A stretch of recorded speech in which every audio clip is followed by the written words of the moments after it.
Hey, this is Mike, and you're watching Real Black TV. And Real Black TV. If you see me on here, it's real black, really black. Well, I'm so Close your eyes. That's how black it is. with Faizon love. I mean, do you get tired of the big worm? No, it's just part of. It's part of basically characters I built, so people gonna It's like Christopher Reeves getting tired of people calling him Superman. Okay, well, we're with Big Worm and the voice of Robin Harris from Baby's Kids, one of my favorites, and tons. Couples Retreat. They did you dirty on the Couples Retreat poster. Well, you know how the white man do shit. No,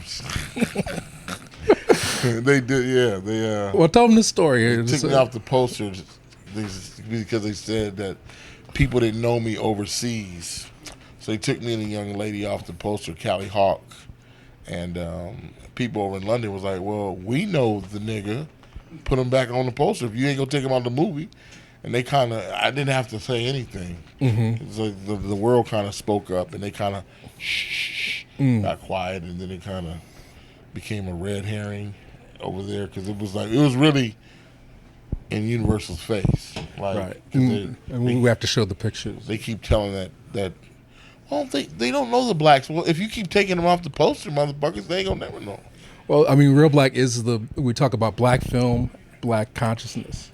Consciousness. So we're trying to elevate people, and you've been making movies for the longest. You've been out in LA for the longest. Yeah. I like, it seems to me like it kind of goes in different waves, and you kind of caught one in the early 90s with Friday, and those are movies. Well, we were different back then because we were lucky enough to studios needed content, and black films don't lose money back, Mm-hmm. So like that movie was done for $2 million, and Cube and DJ Pooh, they had an idea, and it was just a job. So we would go from job to job, and in the 90s, if people don't remember, it was the era of the soundtrack. They would work on the soundtrack longer than the script. So they were selling music too. So even if the movie didn't make money, that's right, they're gonna make enough money off the record. Every movie had a soundtrack. Yeah, I can. Above the Rim, Love Jones, some the great, Brothers. They had, Friday, obviously. Yes. Murder was a case. Wasn't even really a movie, but it was so they could do a soundtrack. It was a record. Okay. So they did They did it backwards. They did a soundtrack so they could do a movie. Okay. You see what I'm saying? Right. So he already had a song. Murder was a case. So he did a soundtrack, which was But now I think it's going back to that because content now is you can do anything with it. Right. But the economics of it. It's done cheaply. I mean, these kids are doing beats on an iPhone, so it doesn't. Dr. Dre need a studio in weeks and weeks. Stevie Wonder to do his album took years. Mm-hmm. I mean, Dr. Dre, I've seen him layer tracks and put drips and stuff on tracks that you would never hear. Right. But for some reason it fattens up that track. Mm-hmm. It's just the art of recording. These kids don't know the art of recording. Right. So it's faster, it's cheaper, but it's not necessarily better. No, hell no. I could put a record on. I could put Prince's head on and fuck any of these records up. Okay. Facts. So all right. So following that analogy, black films are cheaper. There are more of them happening. Not really. No. You don't see it happening. No. Well, what's interesting about your career is like, you were like in a lot of films with all black cast, but you also kind of mixed it up so that you were featured in like Maid and Couples Retreat. Oh, well, I guess. Yeah, I was a rogue. I was an anomaly because I wasn't really supposed to happen. Okay, tell me that story. It's just my body of work created Cedric the Entertainer and Craig Robinson. Okay. If you understand, they were like, we like Faizon, but that nigger's not the kind of nigger we like to talk to. We want a more sensible nigger. Well, what you mean? You had meetings where they wanted a safe, friendly guy. They liked safe niggas. Okay. So, they created Cedric, and they'll tell you that. Mm-hmm. So they would create roles that was like, come on, you know, that's a Faizon role. Stop playing. Okay. You know, so, but the roles that you saw me do, I had to create. Okay. Like Big Worm had to be created. Made was created. You know, it was written for me. Couples Retreat, there was nobody. Now everybody's, you know, gung. You know, you see that. That mix you in, yeah. But Right. was it a conscious effort not to be in certain movies, or you just tried to be in everything? Because back then you only had your work. It wasn't like now. It doesn't matter. You can be in anything now. It just they used to judge you on your acting. So the merit of your acting. So back then you had to be good. Like so you didn't want to just do anything. Like if you had a film back then go straight to DVD, it was like Right. you had a film on DVD, right?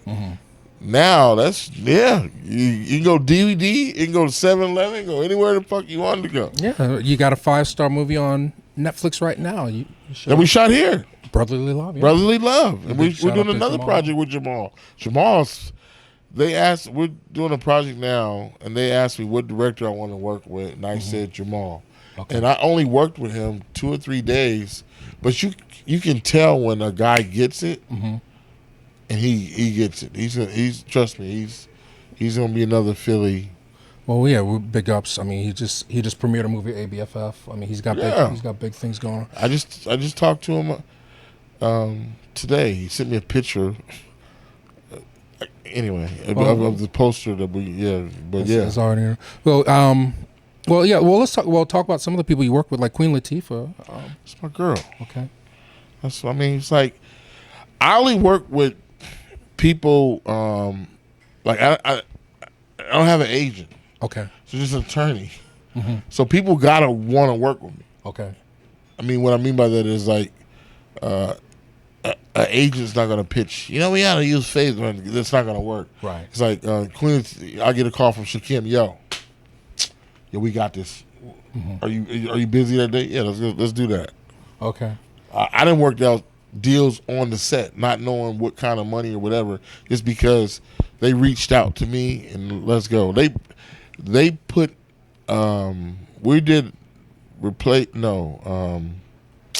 Couples Retreat, and there was no dinner plate, but my name was on Variety. Faizon Love is signed to do Couples Retreat. No deal in place or nothing. But John and Vince, we know we're gonna work it out. Okay. You see what I'm saying?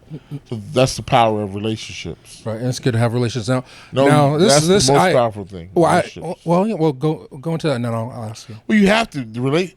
Look, I worked with some really good directors when they weren't anybody. Paul Hunter, Tim Story was doing this little thing over at USC in Northridge. He's One like, of us tripped. before that. Really? Well, how you know about One of Us tripped? This is Real Black TV. Yeah, but see, I give you credit because look, Tim Story, he's like, Faizon, I don't have any money. I was like, we were all young. Just shoot it because you have to craft your art. Everybody now just want to be famous. Nobody wants to be good. Right. So this was just a way for me to work on being in front of the camera. Okay. So we did a movie called Trash about me kicking an alien ass and putting them in the trash. Oh, I need a copy of that. Oh yeah, trust me. And then when he got what was the movie? Barbershop. I was in South Africa doing a film. He's like, Faizon, I got my first film. You got to be in it. I was like, let's do it. But the studio, actually, that wasn't the studio. It's that punk ass director. What's his name? The producer. Robert Tittle? Or What's his name? No, Tittle? Not Ice Cube. Ice Cube's my guy. The black dude. He's a little bitch ass motherfucker. The produced Barbershop. Yeah, he directed Malcolm Lee before. He directed. He fucked up Biggie's movie. Oh, the Notorious movie. Yeah. We can look that up. We'll put the title there. That nigga. He was like, Faizon. And it wasn't even, it was because somebody I know was, I can't even get into that, but he's a bitch. And I can say that because we don't do it. All right, I'm curious. Now, I obviously have friends that were involved in this production. How is it, you were in all these movies with black folks. How did you avoid being in Soul Plane? How you know some inside shit. What the fuck do you know? What the fuck do you know, man? I'm just asking. What the fuck is this? How is it they didn't put Faizon Love? They wanted me in Soul Plane, right? Okay. I did Elf. And Toby Emmerich and Faizon, we got this movie called... No, not Soul Plane. I'm sorry. Okay. That's Snakes on a Plane. Snakes on a Plane. Okay. Kevin and I were doing a TV show. Okay. His first TV show, Big House, yeah. Mm-hmm. And he says, Faizon, I saw Elf. I was like, yeah. It's just, I was kind of gloating, like, yeah, Kevin was like a little, that's my nigga. Okay. You know what I'm saying? So I was like, yeah, Kevin, I got you. He's like, yo, but we doing this movie called Soul Plane. I said, Kevin, if I see your little black ass in a movie called Soul Plane, jump the fuck off. He's like, no, man, it's gonna be good. I said, Kevin, don't do a movie called fucking Soul Plane. Mm-hmm. Well, he did it, and he's like, I would tease him, but like I said, it doesn't matter. Well, like a lot of people got caught in that glue trap. Yeah, I remember the director telling me.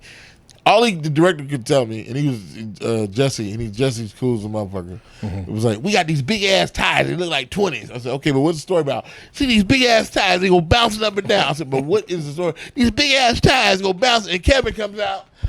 No, but yeah, Snakes on a Plane. Okay. Toby Endrick, that's what was doing that movie, and I thought he wanted me to lead in the movie. Okay. So we got this movie called Snakes on a Plane. Right. I was like, damn, that sounds dope. Mm-hmm. I'm gonna be on. I'm like, I get to fight some snakes on the plane. Mm-hmm. Yeah, I was like, okay, but then they got the script. I was like, ooh, this nigga got two. Who's this nigga? He's just sitting on the plane. Yeah, man. So it was what's the brother name? Sam Jackson? No, not Sam, but it was This is getting old. We can't remember. I'm getting old, man. Like, forgive me. And I can't, we're not telepathic. The brother, Saturday Night Live, my brother. Tim Meadows. Keenan Peele. Kenan Thompson. Keenan Thompson. Oh, right. Yeah, he wasn't. Keenan Thompson and Flex, and it was that was one role. Okay. And I told him no, because I thought it was going to be Sam Jackson. Mm. And it was like an unheard amount of money. It was like, where? That's when it was like, who the fuck is people like Faizon Love just turned down this amount of money? It's like, motherfucker, if I'm not gonna be Sam Jackson, this movie's gonna be huge. Mm-hmm. I had a whole thing. Yeah, you haven't really gotten a leading role yet. But. No, I think you can do one yourself though. Now I can, but it doesn't matter now. It's like I want to do a kung fu, Rudy Ray Moore type. You see titties and karate. Like, say, baby, take this shirt off. Dinner. Well, we can crowdfund it, so if people out there want to see it, we put the money together. I don't know, how does that work? They pay for the movie, then they pay to see it. I don't know, how does that even work? You take your fan base, your supporters, and you say if everybody put in $100, we can have Faizon Kung Fu Dolomite. I'm going to shoot it anyway. I'm going to shoot it raggedy. I remember when Michael J. finished his Kung Fu movie. Mm-hmm. I was like, dude, I better be in the next one, and I better be the nemesis. Cut me in or cut it the fuck out. You know what I'm talking about? Which one, Blood and Bone, or the last one, Falcon Rising? Black Dynamite. Yeah. Black Dynamite. I'm like, yeah, nigga, I got to be in that Black Dynamite. Right. With the belt hanging right here. What? The nunchucks hanging from the side? And the cell phone? Like, nigga, hold on. Like, okay. All right, we just trashed all the people that ever worked on Soul Plane, but no, I mean, trust me, Kevin and I, we like this. I'm on, the show. Did you see it coming? Did you know he's gonna be as big as he is? Hell no. But he always was a nice guy. Always, and he's the same guy now. I was the first person They gave him a shot to do his own TV show. And he says, I gotta have Faizon Love. So I get a call from Brian Grazer saying, listen, we want you to do a TV show. I'm thinking it's gonna be my TV show. I'm like, okay, hey, Brian Grazer, I just did a movie with him. Shit. I started picking out houses. I get to the studio, this little black dude come. I'm thinking it's his assistant. I'm like, hey, this is Kevin Hart. I'm like, yeah, how you doing, nigga? Get me some coffee. He was like, no, this is who you gonna do the TV show with. I'm like, no, I'm not.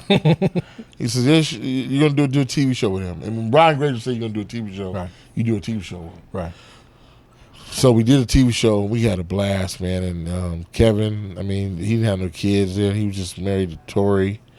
And, it was, Yeah, it was a fun show. I mean, it only lasted, 6 episodes? But well, it wasn't supposed to be there because we went to the upfronts and they told us no. And they flew us back. And then John Ritter died. Yeah, on How I Met. What was the mother thing? Yeah. The show, that John Ritter died. And we got that slot. Okay. So you're on for a little while. Well, in Philly, that was a big thing. Kevin Hart getting a show at 19 trust years me. old. Yeah. But all right, so and he wasn't 19. Kevin is about 50, something. That nigga been 19 for years. Jay-Z was 30 and he was 19. So knock it off, Kevin. Well, he's still 5'0", so that's not gonna change. But all right, but you didn't do Soul Plane, but I gotta ask you while you're here, who's your caddy? Yep. Well, I mean, Shakim. Shakim, okay. Okay, well, that's relationships. Shakim, yeah, that's what I'm saying. It's like, for some reason in Hollywood, they want niggas to audition. I'm like, I'm not auditioning. You just take your ass to fucking Blockbuster because none of these white boys is auditioning. So I'm not auditioning. Like I got enough work for you to motherfuckers say either I suck at acting or I can't read. Choose one. You're not gonna audition. It's corny, right? Because no one's really acting anymore. We're not doing Othello. Yeah, most really good directors, they just want to meet you for coffee. They just want to get this. That's how it happens. Like, yo, all the good directors I met, that's like, yo, okay, I get it, okay, because you're not doing any. If you're not, they say, Faizon, we want you to be a horse whisperer. Then I'm like, okay, I don't even know what that means. Let me I might have to audition. But he said, listen, he's a big guy. He's kind of your size, and he comes in there and he kind of, like, motherfucker, I created that role. You see what I'm saying? Right. So, right, different levels and layers. So, but I mean, well, let's stay on who's your caddy first, because I'm curious about the productions. It was Bob Johnson and Tracy Edmonds. Like they came out the gate like, hey, we got all this money from Viacom. We're going to start our own movies. We're going to call it Our Stories Productions, and we're going to make movies just by and for black people. And the very first movie out the gate, Who's Your Caddy? Yes. Which, and white guy directs it. So it disappointed me a little bit. I get where you're going because, listen, I tell people this, the mentality of film is not neither black or white. That's some bullshit they do. It's just art. So you can't really approach it as a hustle or you gonna get paid or we about to. It's like Picasso painting a fucking painting. He don't say, I'm gonna sell this motherfucker. I'm gonna take it to the bank. And this is for my niggas. Well, yeah. Well, a lot of people made hip hop records coming out of that, and they weren't. No. The music is now is for the niggas. When I grew up, hip hop was for the world. Right. When Melly Mel said it's like a jungle sometimes to make me wonder how I keep from going under, he was expressing like, yo, I live in the Bronx. It's fucked up. And I'm famous. Right. You see what I'm saying? There was truth that could not be denied. Right. And he was expressing it. Right. And they never talk about Melly when they talk about all these rappers. I'm like, are you crazy? You can't talk. You gotta say Melly Mel, man. You know what I'm saying? Preach. He's like, Melly. So this, what they were saying, Run DMC. I'm the king of rock. There is none higher. Suckers. I mean, right. But that's the early days of hip hop. Like it's the foundation. The foundation. What the fuck is? I got brothers in Atlanta. I got brothers in Atlanta. What the fuck is he saying? Well, but I mean, what's interesting? I mean, you're 20 years like the Friday. Yeah. I mean, Ice Cube still a mogul. No. Like Queen Latifah had all those nominations from Bessie. Like they came in the game on their celebrity. Their talent as artists, rap artists, and leverage that into being into film, Well, kinda. I hear what you're saying, but Ice Cube really had to work. Okay. You understand? He was talking. You ever heard of Ice Cube record? Oh yeah. Because you let a Jew break up my crew. That was not welcoming. Mm-hmm. He was talking some shit. Mm-hmm. So. Burn Hollywood, burn. Ice Cube was talking shit, but he grew, and he was talking some real shit. Right. So they respected him. He never, and then it came to a meeting of the minds. Like, hey, you respect me, I respect you. And Friday made a lot of money. It did make a lot of money, but they listen. Money. I keep telling people, it's not money that moves this business. Okay. It's not money. Okay. Because I have a friend named Russell Peters. Mm-hmm. He makes $40 million a year. He's sending comedian. Hardly any black people know. And they will not put him on television. Mm. It's a powering thing. That's what because of what he talks about, or because no, it's just like they can't. You can't tell a motherfucker who makes $40 million coming in the gate what to do. Mm. You can't control that. But what's the little boy that said Bill Cosby was Hannibal Buress? Yeah. Yeah, Hannibal Buress. You can control him. He's an easy house nigga. Mm.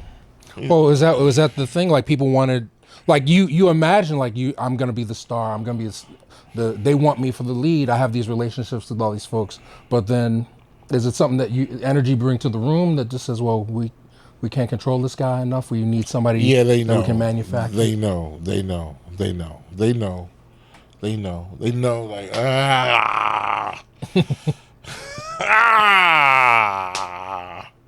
Like like I said. But they'll roll with you for a while. I mean, you could go from like the time you started. Like, I mean, there was like a little one nigga at a time kind of thing where you could see the rings on the tree. I guess maybe it started with Chris Tucker, then they passed the baton to Martin Lawrence maybe. And, no, it started with Martin Lawrence. Started with Martin, okay. Martin Lawrence was the guy, and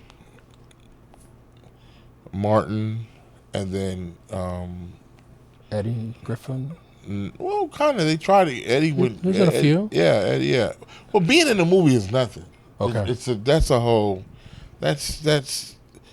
It's just I can't explain it. But they'll keep giving you shots. Like Chris Rock, he's had 15 movies. Chris Rock is fucking brilliant. Of course. He's a fucking but they'll never match the brilliance in one feature film that he can do in an hour and a half of stand up. No. Because of the coaching and the films that they're trying to make him do. Mm-hmm. You see what I'm saying? Mm-hmm. He's brilliant. He's like our Woody Allen. Mm-hmm. But his shit is so fucking up there. Mm-hmm. And the films that they try to have us doing, it's like this. They got us doing slave movies and shit. Mm-hmm. They'll fucking give you money to do a slave movie all day long. Mm-hmm. Like anybody going, you ain't never had nobody for my family. I'm sick of it. I'm sick of it. I don't want to hear it. Well, this is an interesting year, 2016, because they brought OJ back. Yeah, they brought OJ back to say what he's guilty. Well, I watched the documentary. No, it just seemed like they were talking to people. OJ is stupid, but he's not guilty. Let's just say that he's stupid, but he's not guilty. That's what I'm like. Why you guys? You can't flip what happened. Mm-hmm. Like they were trying to flip it. Like maybe he did it, and motherfucker, you trying to tell me if this nigga killed these two people, y'all couldn't have found it out. Mm-hmm. You would just find a little speck of blood. Mm-hmm. Come on, who's that smart? OJ's not that smart. They happened to see it on the side of his Jeep and jumped the fence and Come all on, that kind of stuff. Come on, man. Well, you know, I was in LA when the verdict came down, but I wasn't there. I was there too. You know, so I was there. I was there. I was when he was on the thing, and I'm like, he killed what? Come on, man. Come on. They brought Tarzan back. Exactly. Exactly? How many movie stories do you have right now? Right now, if I said, hey, I can give you 5 scripts. Right now. Right? Mm-hmm. How the fuck do you bring Tarzan back? Because they need to reinforce the idea that the white man is the king of the jungle. It's that, and it's Superman. Tarzan is Superman. Bankable franchise. Maybe. Well, no. What I mean by that is Man of Steel. He goes to Africa. Niggas been in Africa for years. Can't talk to one monkey. Mm-hmm. You know, they're like, hey, I don't know, and the lions don't get him. I don't understand the niggas, but I understand this guy here. Mm-hmm. He speaks English and he understands us. Right. It's. I got you. Yeah. Hollywood is. Well, and Sam Jackson's riding on his back. Well, that's for us to go. Oh, Tarzan's cool. Sam's in it. Sam's gonna cuss the lion out. Who the fuck are these goddamn lions? Man, you better get these musty ass lions around these motherfuckers. Motherfucker goddamn lions in my goddamn Tarzan. Man, fuck Tarzan. That's what Sam Jackson was. You know, Sam gonna cuss Tarzan out. Tarzan, where the fuck you been all day? That's for us. But all right, so people who don't understand why folks are mad about bringing Tarzan back in 2016, like bringing Roots, the remix. I got Roots in Atlanta. All right, so bringing that back, bringing OJ back, bringing Roots back. King Kong's coming next year, but you also have Nat Turner coming this year. Nat Turner might be interesting. There's a lot of look. There's history all around here. Mm-hmm. But do you notice that we never do any science fiction? Can't imagine us in the future. That's why I'm trying. This niggas want to be in space. Well, they don't want us populating the space. Did you see the one with the Martian with you see that one? I actually really love that movie. He goes. But you know what? This is what you got to understand about some producers, and Ridley Scott is one of them. Mm-hmm. He always puts a black person of power in the film. Mm-hmm. If you watch any one of the aliens, there's always a black person of power. He's never like, yo, got aliens up here. Mm-hmm. Even Gladiator. Mm-hmm. The brother's the last one to bury him. Mm-hmm. Really, the Scots. Trust me. If you look at Prometheus, Angela Bassett, right? There's only a few. But they didn't put any black people on that ship going to Mars because they didn't want black men. Rather, they didn't put any black men on that ship. Where going in the Martian, going to Mars. But see, you missed a very good point. Okay, it was the brother who figured out how to get him back. That's true. See, that's what you missed that. Okay. The young brother, the rapper, he got the 6 times 6 is 12. You're right, and that's all. You understand? Will Smith is the first black person to save the earth in a movie. He's the first and the last. In Independence Day, when he goes to get Vivica, that's a huge point because normally like, I can't go get my wife. She just gonna die in the ship. He goes back to get her. Huge. That's what made him right. He saved Will. Niggas don't save the planet. Right. But that's what people want to see. Yes. But we don't get it all the time. Well, something shifted. Like I tell you, it shifted because Will Smith, I'm gonna tell you another good producer is Stallone. Stallone, okay. Stallone never puts a black person as a beneath like subdivision. Like if you got to stand, the first one, Rocky. Rocky was the god. I mean, I'm sorry, Apollo was the god.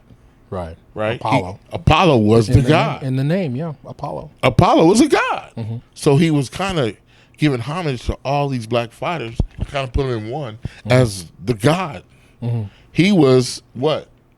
You remember his name? Rocky Balboa? No, he didn't became Rocky until he beat the god. Italian But he was stallion? there. You go. Okay. He was an Italian stallion, meaning he was just another horse in the stable. You see what I'm saying? It's really deep how he wrote the movie. Okay. Because, but he until Creed came around, that reinforced a certain white supremacist idea. No.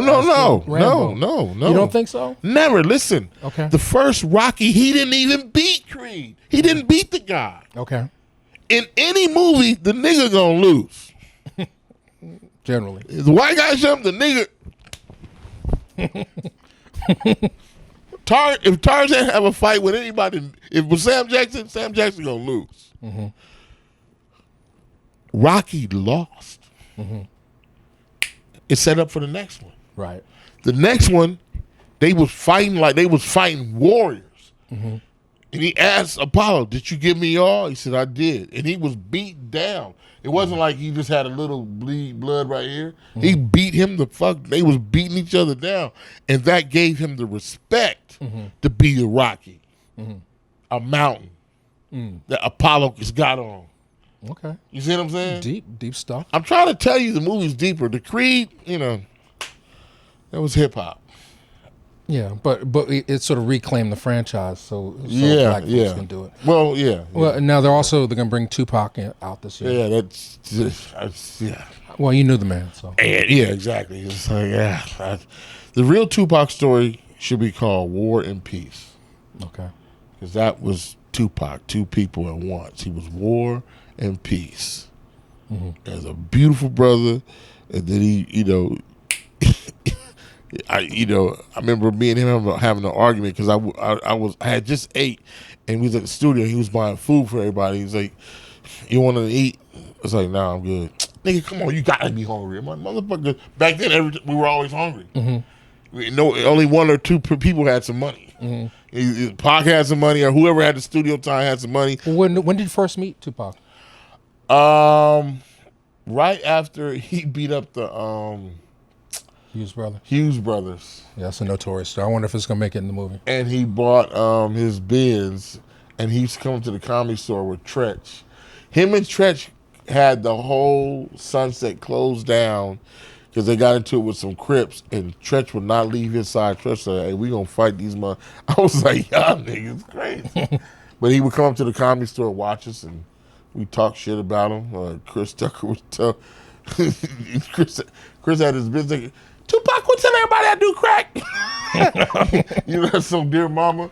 Yeah, but before he had even went in, we were just all hanging out. But War and Peace. So I'm always interested. Like, did he always have that duality in terms of like wanting to, like, it just seems like Death Row consumed.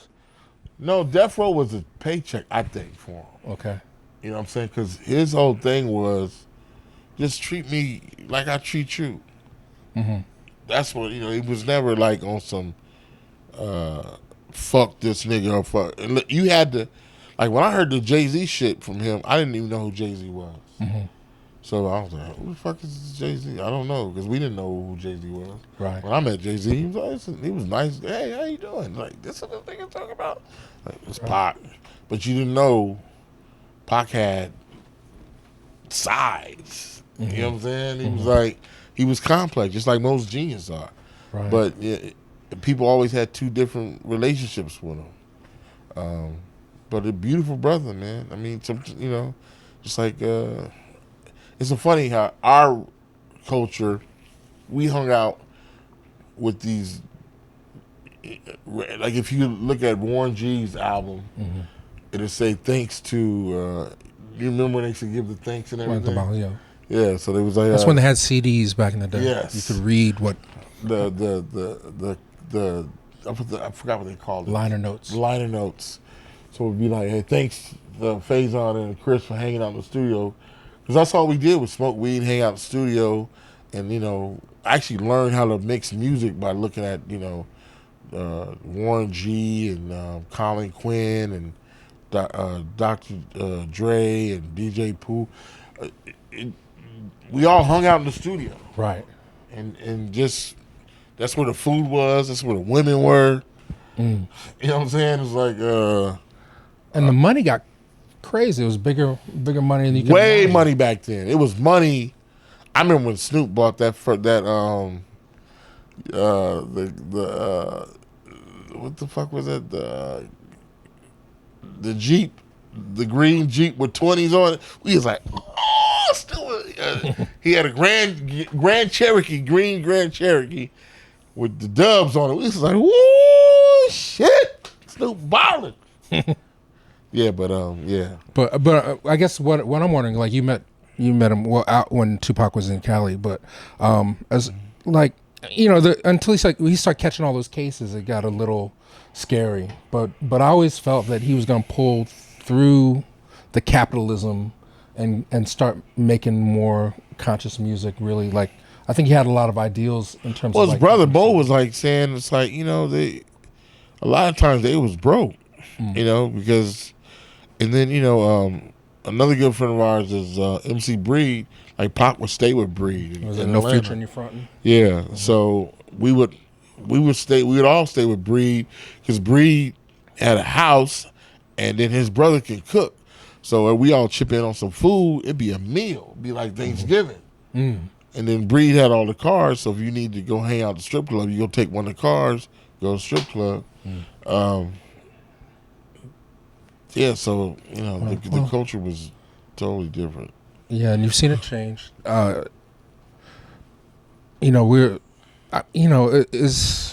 guess the question we're working on a bigger project in terms of like you have black folks. So I think the technology's made it so that black folks are just gonna you don't have to ask permission to tell your own stories, so you're going to see an increase in... Well, that's what Netflix. Hollywood is dead. Netflix is there.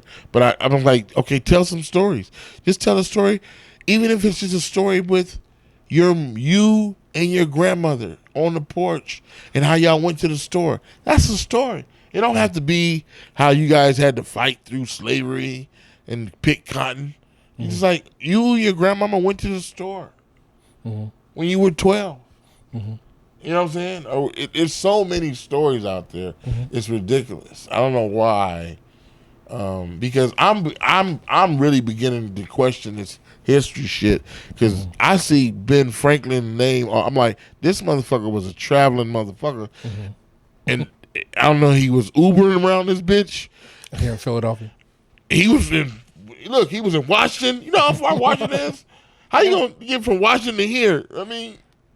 I'm thinking some of this shit is made up, like comic books. Like maybe he didn't like really Valley Forge. You know how far Valley Forge is? Now, that's a long walk. 35, 40 miles, yeah. That's in a car. Yeah.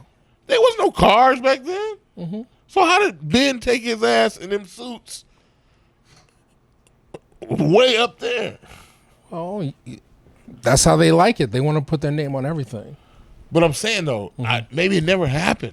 Maybe it never happened. Okay. Maybe it's just like a mythology there. Yes. Well, we have to create our own myths. But I am too. So can it be done within the system? I mean, you've been in the rooms. Fuck the system. There is no system. That's what you understand. Okay. There is no system. Okay. There is no system. You have the internet. You right now can make a movie, TV show, and put it out. And they're going to be like, "Hey, we want to be." What do you need them for? That's the question. You don't. That's the question. There's the internet. The internet gave you peace. You can do a television show. Look, a television show, a movie, and put it on your iPhone. People would buy it. Yeah. You ever heard of a movie called Paranormal Activity? Yes. It cost $13,000. It's made $400 million. Just that one. But they've got Conjuring 2, which is the scariest movie ever. It's brilliant. Well, people like Jason Blum and Tyler Perry are scaring people in Hollywood because they can make movies so cheaply and not only cheaply, they're telling their story. It's like a budget is just a tool. Just is a tool. But your story can be told. The smarter you are, the different ways people come up with story. Like Blair Witch Project was brilliant to me. I really thought that was real. And then I was like, oh, they know what we did, marketing. That's brilliant. That's all it is. Right. Yeah. Television. But people want to be a part of Hollywood. Like I had a friend that right now, Lance. He wants to be. I'm like, you don't need to be in Hollywood anymore.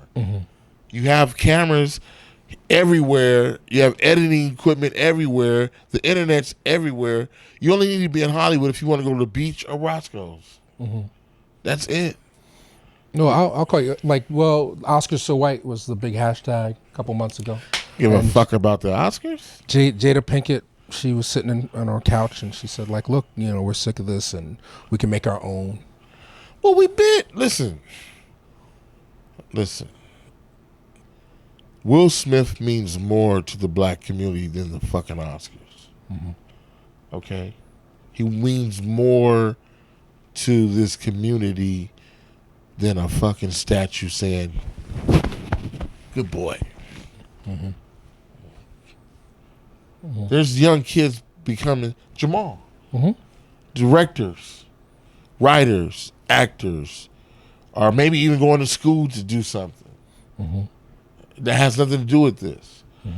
But that whole Oscar bullshit meant something in the 50s because it was like, it's a high school pageant show.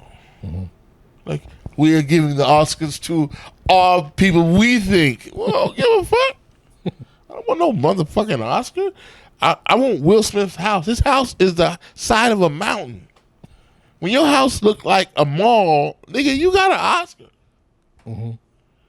You don't need a statue this big to say you did a good job. To validate, yeah.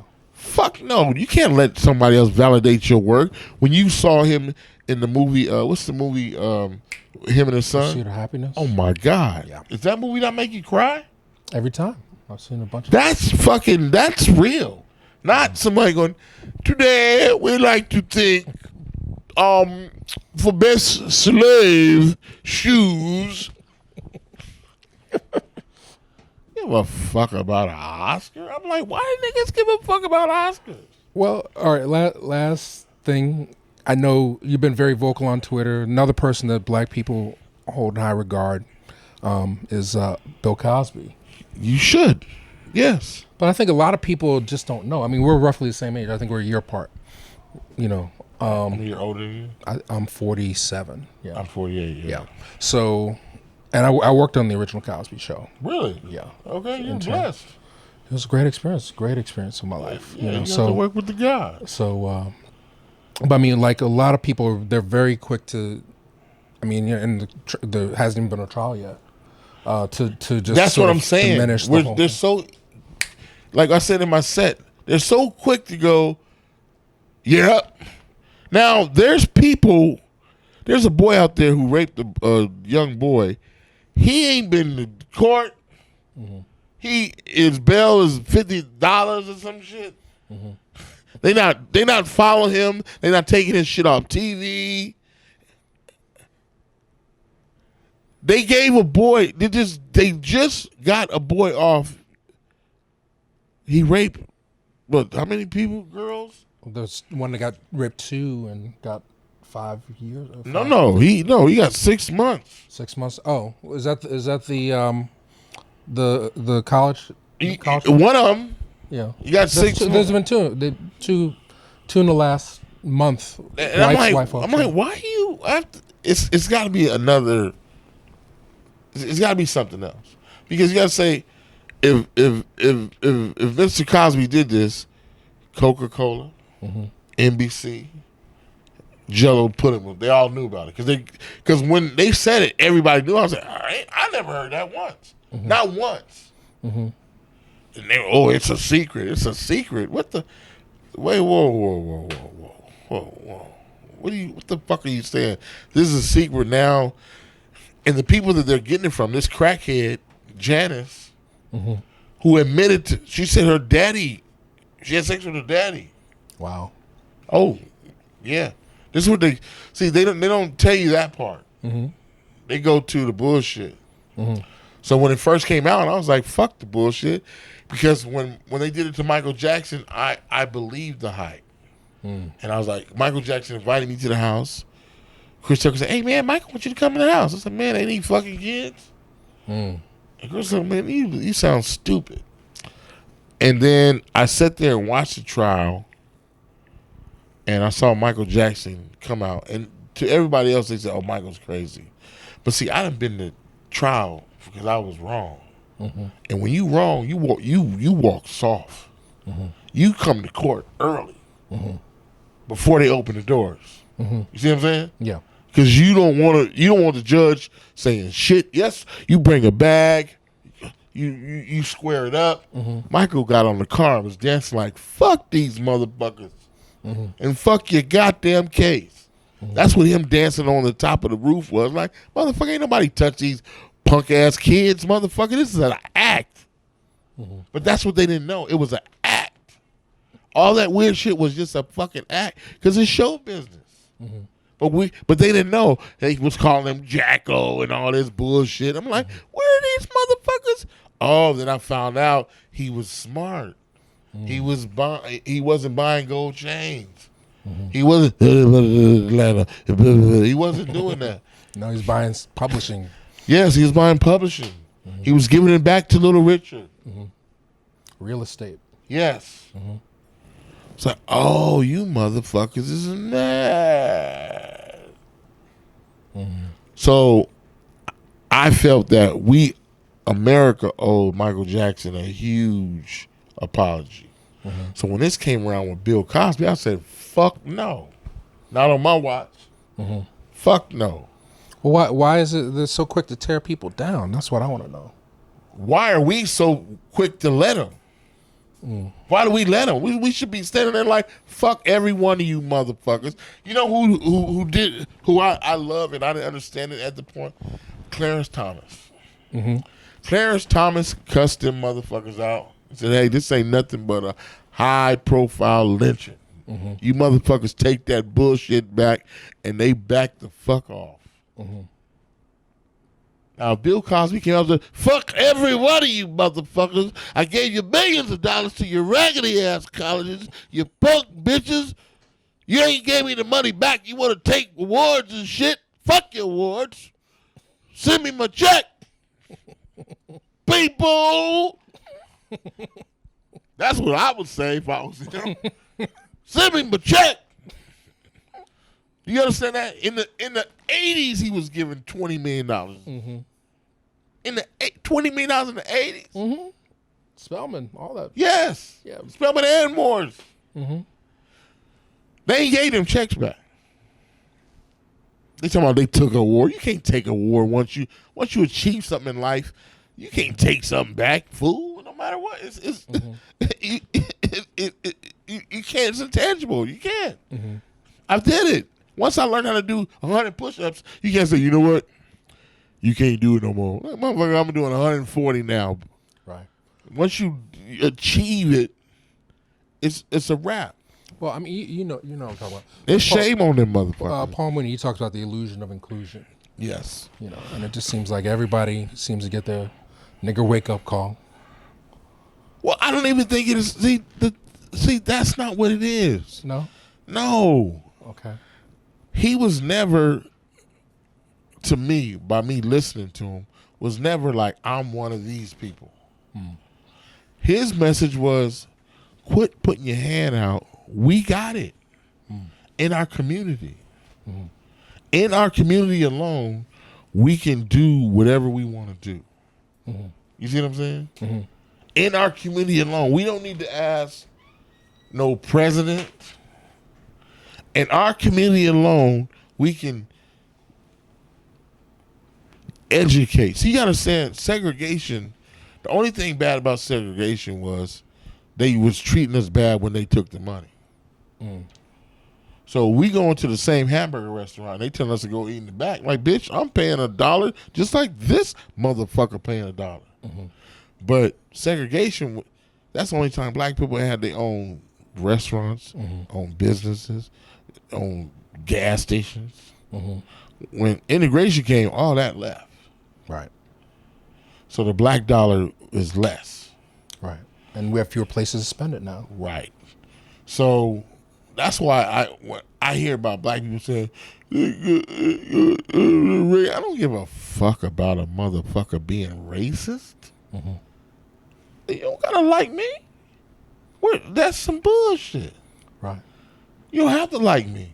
You're not gonna stop me from doing what I want to do. And the people that want to fuck with me gonna fuck with me. So where's the racism? Everybody racist. We black people, we racist against our own. Look at this dark, he dark. Dark, what they call a dark team, light skin team. Yeah. It's lunacy. But it ain't gonna stop. It's just a crutch. And I think that's what Cosby was saying is in our own community, we don't need to go to nobody. Right. If you paying $100 for some shoes and he can't even read. Well, that's the thing. I mean, when I'm coming up, Cosby was promoting the best core values. Education was basically his mainstay. And then, I don't know, if you talk about subliminals in Rocky, just any random episode of The Cosby Show is filled with subliminal things that are reinforcing black pride and accomplishment. Not only black pride, how about just self-accomplishment and self-awareness and education? Right. And culture. Culture, that's what I mean. Like when I was little, I didn't necessarily know Dizzy Gillespie. Yes. But when I saw him on the Cosby Show, and then I saw him later, it just made as I got older, I learned to appreciate B.B. King, Lena Horne. He would bring the old people and even the paintings in the background. Like he's got the biggest art collection of black art that's privately owned. So he's always reinforced those things, and it's painful to me to see that kind of legacy torn down. It's not torn down. You don't think so? No. It's like, what did they take away from him? Well, I'm saying, you have younger people who don't have exposure to Cosby growing up watching Cosby, and they just hear Hannibal say, he's telling us to pull up our pants. Number one, pull up your pants because you look stupid. Number one, yes, you look stupid. Number two, they're following dumb people. We had so many good people to follow.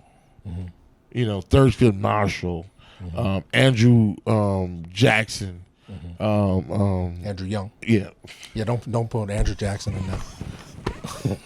Andrew Young, Stevie Wonder. I mean, there's so many people who were brilliant, and you had to be brilliant.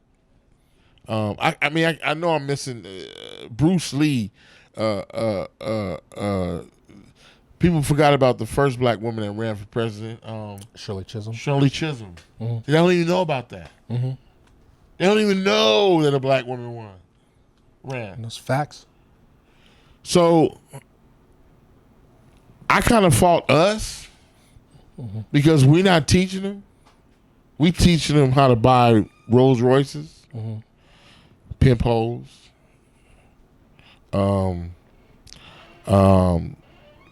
what kind of gold chain to wear. It was so funny. Those gold chains are worn by slaves. In the Bible days. Okay. That's how when you had debt, they would put that chain around your neck. Wow. Okay. I never knew that one, but yeah, when you would have been so symbolic. It's kind of weird. We had chains then. We had the belt buckle with the H. What does that stand for? Him and hers. What are you doing? Why are you? Like it wasn't. It's like to be dumb in America now is bliss.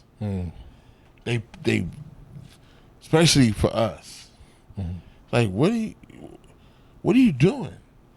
See, there used to be times like, what are you doing looking at that? Why are you celebrating that? That's stupid. Now, you hating. No, that's stupid. Well, they're gonna say you sound like an old man. I am. I'm glad, but I'm just saying, it's like, because of Mr. Cosby, Sidney Poitier, James Brown, Harry Belafonte, yeah, Charlton Heston. They set the standard. Where'd you come with that one? Hey, do you know how black people are able to vote? Be a part of SAG? Well, he was part. Oh, okay. Well, he was one of the presidents. No, he's the one that said they got to come in there. Okay. So you didn't know that? No, I just know cold dead hands. No, Charlton Heston But yeah, I know. Yeah, he was active in the civil rights movement as well. Yeah, but in SAG. Okay. He was like, no, they got to be a part of SAG too. Okay. Because they wouldn't let black people in SAG. Okay. But Charlton Heston was like, oh yeah, they in there. Okay. That's what that's why they don't fuck with a lot. Like, do you know what's his name? Tom Cruise. What's the George Clooney? No. Tom Cruise. I think George Clooney too. George Clooney maybe too, but Tom Cruise. What's his boy? Grease. John Travolta. Okay. And Stallone has never called a black man nigger on camera. And they fuck with them because of that. You understand what I'm saying? He's never had nigga. So they get rumors spread around. They get rumors. They get he's washed up. Yeah, we want to see a Tom Cruise movie every time it come out. You never hear him refer to a black man as a nigga. I don't know. Leonardo? You got to be careful. Well, I mean, it's Tarantino. He does that. Like I said, he's the greatest, right? But I'm just spreading. I'm just spreading rumors. I hear Baba Dick yelling at me. You're spreading rumors. Don't throw the name out. But I'm telling you facts. Well, it's a dirty business, and it's not dirty. It's just no. It's rough. You got to play. There's games involved. You can't just go in it with just talent or having talent is nothing. Right. It's this. It's how you use this. They try to eliminate that with the Nene leaks and shit. You know, it's like they're trying to eliminate this right here. It's a look. Okay. You know, it's a look. You notice everybody looks like a model now. No one. They're not talking about just how you think and you think. You know, remember a show like Donahue? Yeah. Yeah, you never get Donahue or no. They're not talking Oprah. You know. Yeah. It's like, so now it's soap opera. But we're not. Well, they pushed it to YouTube. I mean, you can't. It's not to the mass media, but I think there's some progressive thought that's still. It's all on the internet.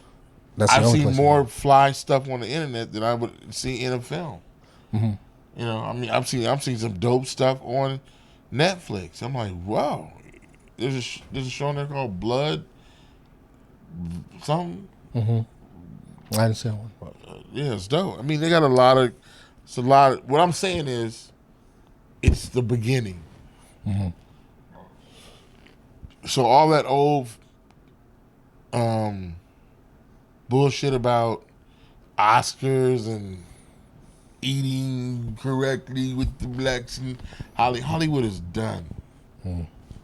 They might as well open up a fucking ride and ride through that bitch and be like Disneyland. It's finished. Does that make sense? It makes perfect sense. I'm just trying to think how to phrase Listen, because I know Kevin's your man. I mean, he's like the man of the hour right now, and it just seems like in order to get in that position, we had an interview with Patrice O'Neal, and he was definitely very in. Yeah, he had a lot of integrity. Oh, really? I didn't know that. I didn't know that. Tori caught Patrice jacking off when. I've heard that story. Yeah, but they were roommates, and Patrice loved Kevin, hated me. He thought I was taking all the roles. Like, nigga, they don't want your black ass. But I talk shit, but yeah, he was a good guy. But Patrice, in our interview with him, he said, like, in order to get into Hollywood, like, you have to owe people. Like, if you're Tom Cruise, you owe people. Like, if you run for president of the United States, you owe people to help you get in those positions. And he felt like he didn't want to make those kind of compromises in order to get those movies. I don't owe anybody. I mean, they weren't expecting. They're not looking for Patrice. Mm-hmm. They're not looking for me. Mm-hmm. But I make that wedge. Mm-hmm. You see what I'm saying? Mm-hmm. They weren't looking for Kevin. Mm-hmm. They're looking for tall. You know who they're looking for? Mm-hmm. Boris Kojo. Mm. That's who they want. Mm-hmm. And Boris is my guy. Mm-hmm. But that's who they're looking for. Mm-hmm. They want to put that on everything. Right. Like when Will Smith was trifecta, like, oh, that's him. Do you notice the Will Smith and the president look alike? Mm-hmm. Okay. That's their trifecta. Mm-hmm. Will Smith was saving the earth every month. Mm-hmm. This is his weekend. Right. So, but the question is, like, how does somebody like Kevin, who's in that position of mogul, how does he protect himself from? He just got to keep. People keep saying he doing these stupid movies. He don't know. You got to keep. They're just movies. It ain't shit. They go ruin your life. They're just movies. Mm-hmm. You either like them, or you don't like them. Mm-hmm. You know what I'm saying? Hitchcock said it's just a movie. Hitchcock, the greatest ever. Mm-hmm. It's just a movie. The actor said, Hitchcock, I don't know. Should I draw from my angry side or should I come in this? I don't know what to do. He says, it's just a movie. Bitch, get in front of the camera. Right. It's just a movie. Right. So get that money, use that money to do other things to help your community. The beautiful part of it, he has young black children that will grow up with money. And they may be something. They may be, you know what? I'm going to start a studio. Mm-hmm. I'm going to do this. I'm going to feed. I'm going to start a water company, and we're going to Flint. Wealth can make wealth. See, we don't have enough wealthy people black wealthy people in America. Mm-hmm. So whatever, he's support him. Well, I definitely support Kevin, but I always think about like Eddie Murphy. Like when Eddie was out, Spike was out at the same time. They both had like the attention of everybody in Black America, and Spike would always criticize Eddie, like, "Look, you should be doing more." Spike's an asshole. Look, he criticized. What's the boy name? Tarantino? Or? No.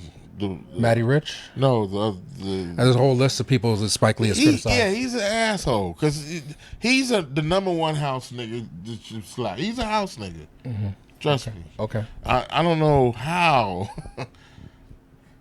I don't know how but he's a house nigga. He's just he's a boss. Look at him over there, boss. He's over there eating that candy, boss. Boss, look at it. Look at Tyler Perry. Tyler Perry was doing his thing. He criticized. It's just a movie. Mm-hmm. Somebody liking it. Mm-hmm. Somebody liking it. Right. Tyler Perry flipped the script on him. Mm-hmm. They've been stealing from. He stole from what's the name? Carol Burnett show. Mm-hmm. Went on with his own character. Mm-hmm. Or the Clumps, really, but. Well, no, that's a character from Mama's House, Mama's Family. Okay, yeah. You ever watch Mama's Family? Yeah, that was a great show. Remember the mama? That's who. That's Madea. That's the same character. Okay. Remember, Mama Madea only means what? Mama. Yeah. So she just took that and I'm gonna be Which was I'm like that's brilliant. He stole his character and nobody. He took it back. He took it back from the white folks. White folks always steal from us. I'll steal from white folks. But one of the things that Spike was criticizing Eddie Murphy for at the time was like, look, you're making billions of dollars for Paramount. Can you try and work harder to get more black people on the crew, more black people behind the scenes, more black people in the union, And right. it seemed like a good box to stand on, but he don't hire no niggas.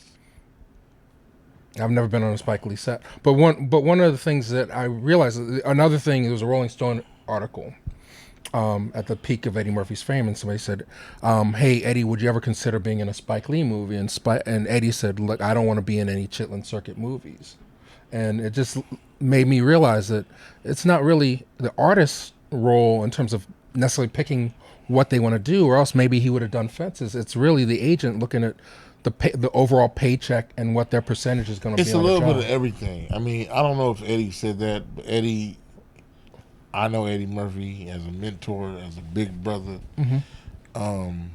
Once you start talking shit, he's going to talk shit. He loves talking shit. So there was a back and forth there. Fuck yeah. Fuck Spike Lee and his mama too. That's what I mean. You got to come right. Okay. Come right, nigga. We all walking through this darkness. There is no road, no map to a gold mine. So we all looking and trying to find, but don't criticize somebody for trying and going, look, man, I'm just trying. Eddie didn't know. He was 17. Of course not. No. So he don't know that it was like, okay, they're supposed to be this black, but he don't know. So we all Kevin Hart, he's just imagine being in a brand new car, buttons all around you.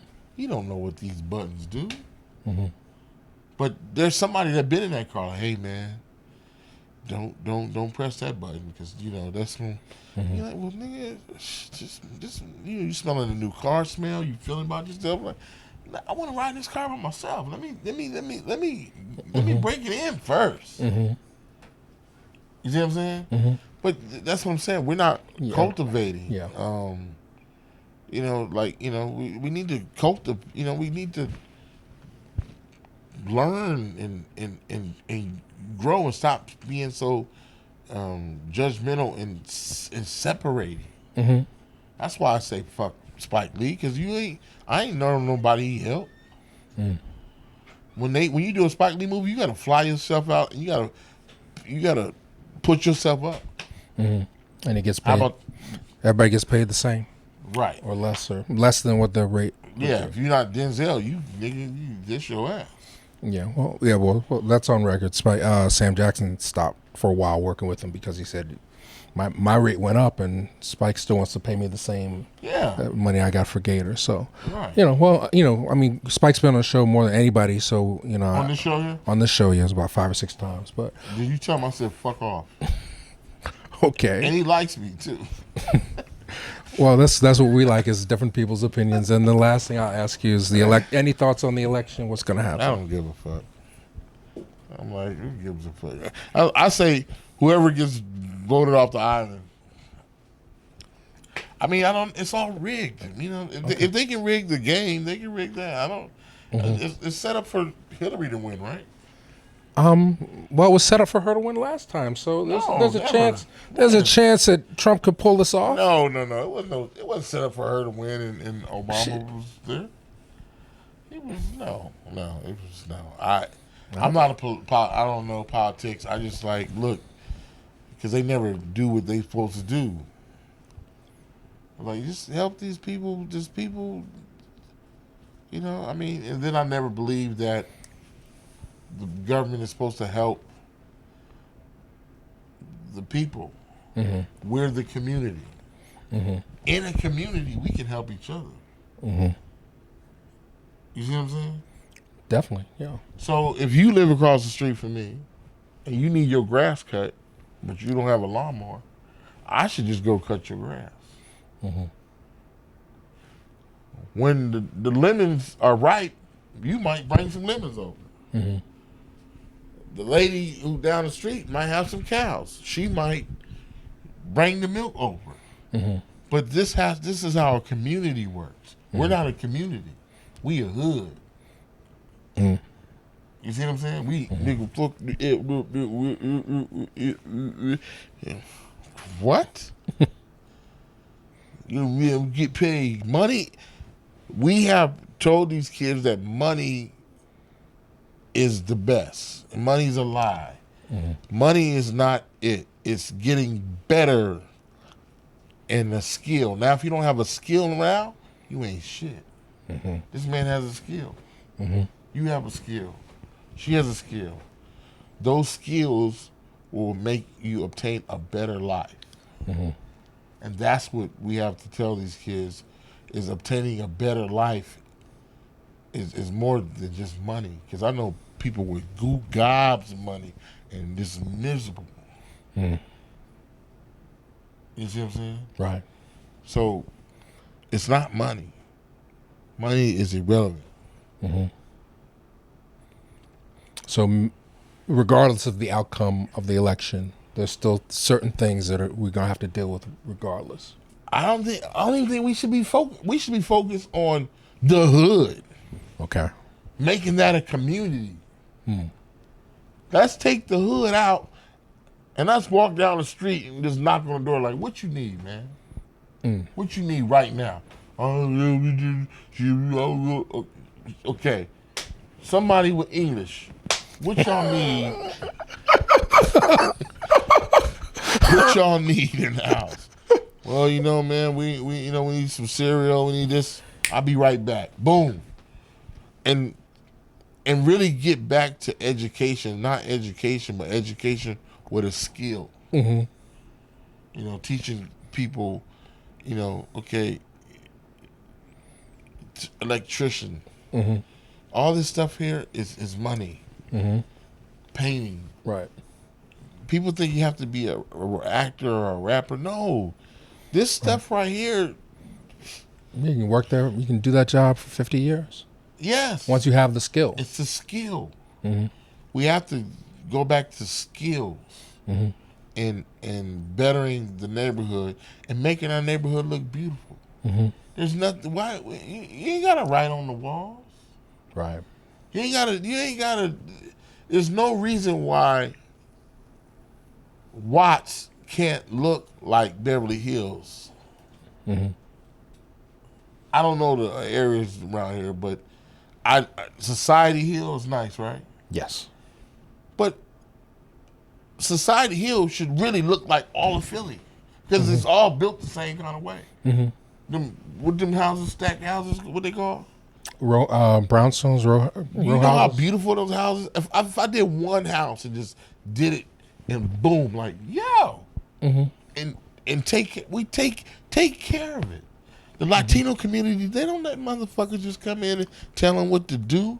They getting it. They take one house and reboot and take care of it. But it's just us. We don't need no government. We just need to take care of what we need to take care of. Okay, well, that seems to be the theme. What we've learned today. Well, the Faizon Love is a real cool brother. I mean, I've seen interviews with you before, and it's like you always keep it real. So that I appreciate you keeping it real with us. That their Hollywood is an illusion. It's over, and it's over. We need to create our own illusion. You can create Phillywood. What's the name of your company? Reelblack. Oh, I don't have the. It's on the. Yeah. Okay. Reelblack. Yeah. Well, we're doing it. Yeah. You are doing it. You are doing it. Yeah. You said Spike Lee does your shit. Despite what I think of his musty ass, people value his opinion. Yes. Yeah. Yeah. So it's time for us to do our own and support our own and stop pointing and badgering and learning to accept and grow. We need to grow. We're not growing. We're just we just getting paid. All right. So $10, a lot of money. Remember that? Escape ignorance. Yes. And go for enlightenment. Yes, I like that. And empower ourselves. Yes. And don't fall victim to the idea of this racism thing. Yeah, racism so fucking what? Who gives a fuck? Somebody don't like you? Who gives a fuck? I never got that in my head. That well, you're from Cuba. You don't have the same issues. It's worse. Okay. Everybody thinks Cuba like talks like Tony Montana. Well, I'll tell you like this, Frank. That's racist. You don't have that slavery DNA like the black American does. Listen, let's do this. All right, sir. Let's just say there's black people everywhere in America. Yes, in sir. the world. Yes, sir. To say that white people got on a boat, went to Africa, and said, walked past the lions, the snakes, the bugs. This bug is in Africa like this can kill you. And just went to the niggas and said, y'all get on the boat. We going to America. It's preposterous. Never happened. It's like George Washington walking from Washington up to here to Valley Forge, past no roads. Just he's up here. How the fuck he get up here? Ain't no taxis. Think about it. Okay. Christopher Columbus never came to America. Never. Okay, well, this is taking me on another level. I'll let you finish. But I'm telling you, he never came to America. Facts. Okay. So if they lying about that,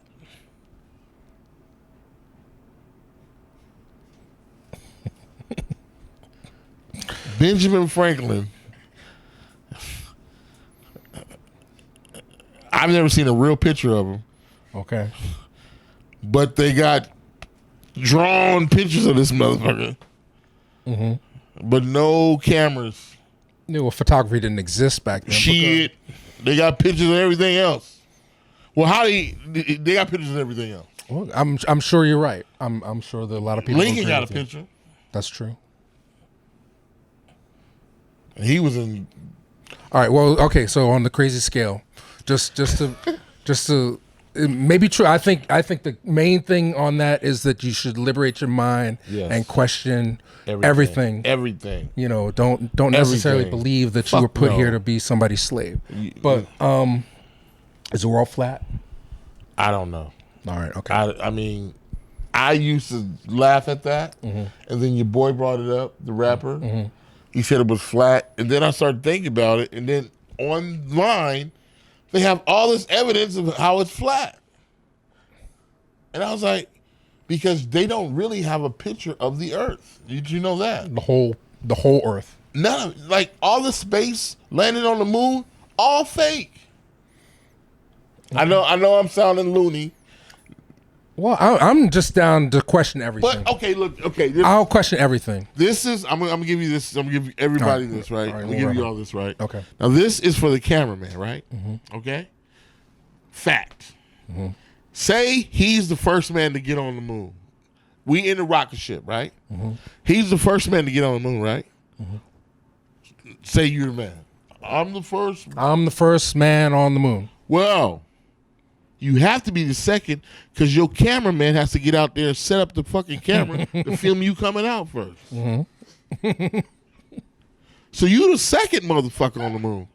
The cameraman is the first. How did the cameraman get out there before the rocket ship even stopped?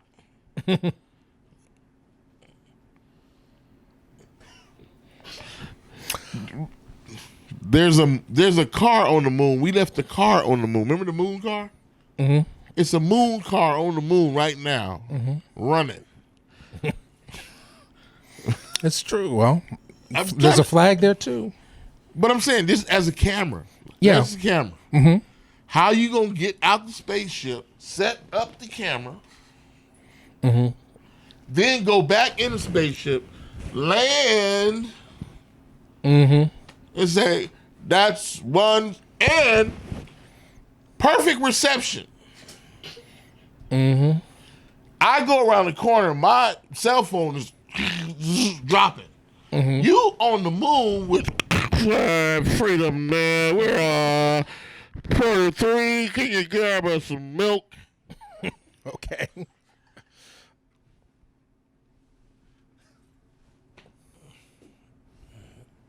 George Washington, the moon, all this shit is getting real skeptical. Well, Google it, and Google Faizon Love. Where can people catch up with you? In the streets. Are you just hanging out?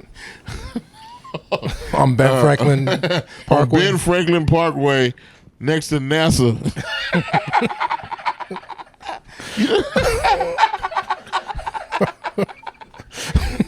By the Rocky stairs.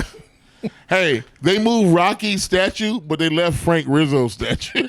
Yeah, Frank is doing one of these. Frank's like, hey, get the fuck out of here. I'm not moving anywhere. I'm right here. You move that guy's statue. Frank's like, is that baller or what? No, he's like, the corrupt mayor's like, hey, get the fuck out of here. You move Rocky. I'm here. They move Rocky shit. But Frank's like, I'm not moving no fucking where. You go move Ben Franklin. Ha ha. All right, but with Twitter, you do all that stuff. You do your own tweets. Yeah, Twitter at Faizon Love and Instagram. LYH Love Your Hustle #. Love Your Hustle, and you can sign up for his newsletter on his website. Yes. Oh, you sign up? I did this morning. Yeah. Dope. So I'm gonna send you. It didn't go right to your email. You didn't see it pop up. You I'll check that. You must have a team. Well, trust me, my team. If my team was playing ball, we would be losing. Because these niggas fuck up. Well, you gotta support this brother. Thank you so much for your time. This is a great conversation. One of our best. So if you have more conspiracies, we'll have to have you. It's no conspiracy. It's just you go try to find a picture of Ben Franklin and all these other people, George Washington, walking all around here, and it sounds like a comic book. Like, what, motherfucker? You had a kite and lightning hit your shit and it didn't fuck your hands up. Because that's what Ben Franklin did, right? What did he do? He did a lot of stuff. He was an ambassador to France. He fucked a lot of hoes. Who broke the bell? I think some niggas broke that bell. I believe the niggas was trying to steal that bell and drop that bell, cracked it, and let's say, you know what? Let's blame it on Ben Franklin. Welcome to Philly where Cat Williams got his ass beat. Camp down, pimp down. Pimp got a stomp. Philly, baby. So you just say your name and you're watching Real Black. Okay. It's Faizon Love and you're watching Real Black. Okay. I mean Real Black. We're better than just movies about slavery. Okay. We can make a movie about slavery as a comedy. We can do that. Never seen a movie. Every movie we make, you never see anything about a gay slave. You know they were around. Just ain't nobody played it. That'd be easy for me to do. Okay. And that'd be, all my burlap shorts would be shredded. But they'd be neat. When the words little and purple are in the same sentence, you can only be talking about one guy, and it's Prince. He said, yeah. He's looking for something to get into tonight, so I told Sheila to tell him to come down and check you out. And I was like, okay, cool. Obviously, Sheila E relayed the message because he showed up.